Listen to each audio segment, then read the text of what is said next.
This album is a little bit more aggressive. We had an album called Blessed Black Wings, which it was pretty much like came out of the gate swinging, just really, really heavy right off the bat.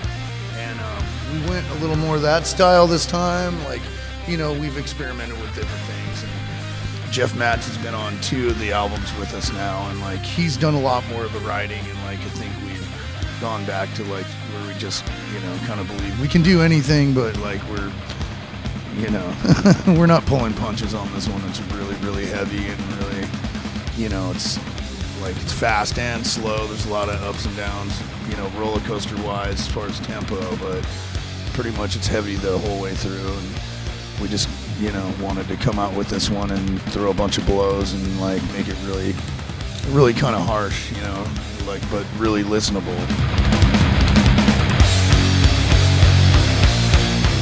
The whole album's kind of based off of a David Icke theory, and you know, there's a lot of themes on it, but a David Icke theory that Adam and Eve were the first ones to take the Reptoid DNA, you know, and Adam had a wife named Lilith before Eve, and she ate her own young, and of course that was because it didn't take the Reptoid DNA.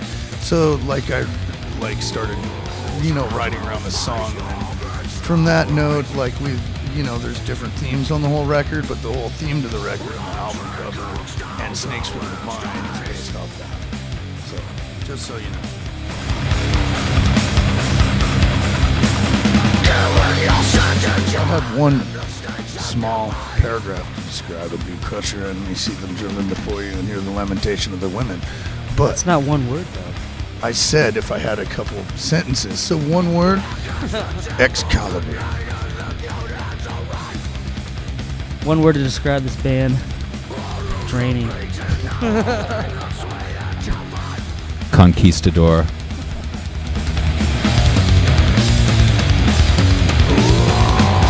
Well, it's about Dez's son, and we happened to be in a weird place that was really cold when Dez announced to our whole band that his wife was pregnant and that he was going to have a son. And I had a snide little remark. I'm all, oh, what are we going to call him, like Frosthammer or something? Then him and his wife asked me later, like, what are we going to call your, you know, what would you name your kid? And I was all Frosthammer. They're all, we're not naming the kid Frosthammer. We're not naming the kid Frosthammer. So like me and Jeff, we had the music for it already. Like we all went through and made the music, and then me and Jeff went through and made like a little like kind of a weird lullaby to welcome him to the world, and that's what that song is about. It's not really a lullaby; it's pretty brutal, but like, you know. And the baby shower was awesome. Yeah, it was. Pin the tail on the donkey, which was me.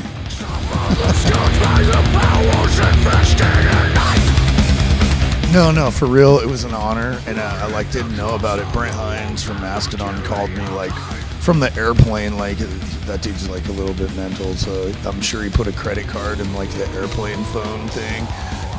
And, like, he called me from like the airplane. He's all, you know, you're in the Rolling Stone. You're like the new guitar guy. I'm all like Jimmy Page. He's all, yeah. I was all killer, bro. And that's my take on it. I'm really happy that I'm really honored. You know, worked really hard for it.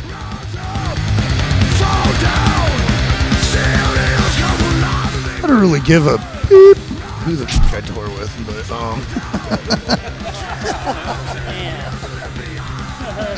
I love everybody equally, and I'm an equal opportunity employer. I employ myself, so like whatever. I'd want to go on tour with the Go-Go's, because I just want to go on a tour with a bunch of cute chicks that like to party. Yeah, Go-Go's and Black Sabbath, circa 1972. Black Sabbath, Go-Go's, and High on Fire. Is that a dream package or what?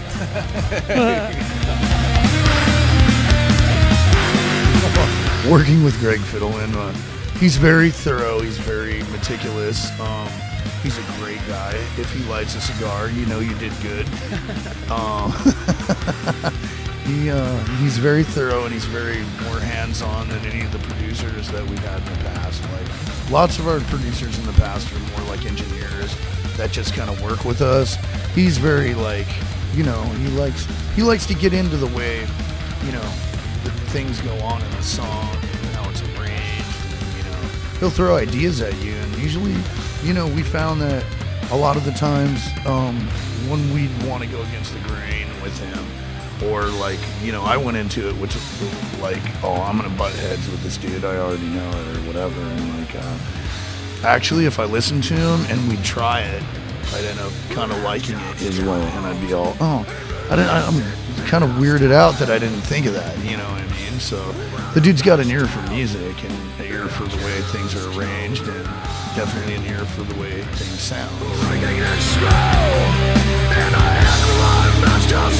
We're gonna play for 2 years straight until we end up on Easter Island. 2012 is gonna come up and the whole world's gonna end, and like we're gonna be on Easter Island playing on a big guy's head. Which is totally ridiculous. I'm totally lying, but I'm just trying to make you giggle. How do you know you're lying? Because I'm gonna be in Antarctica.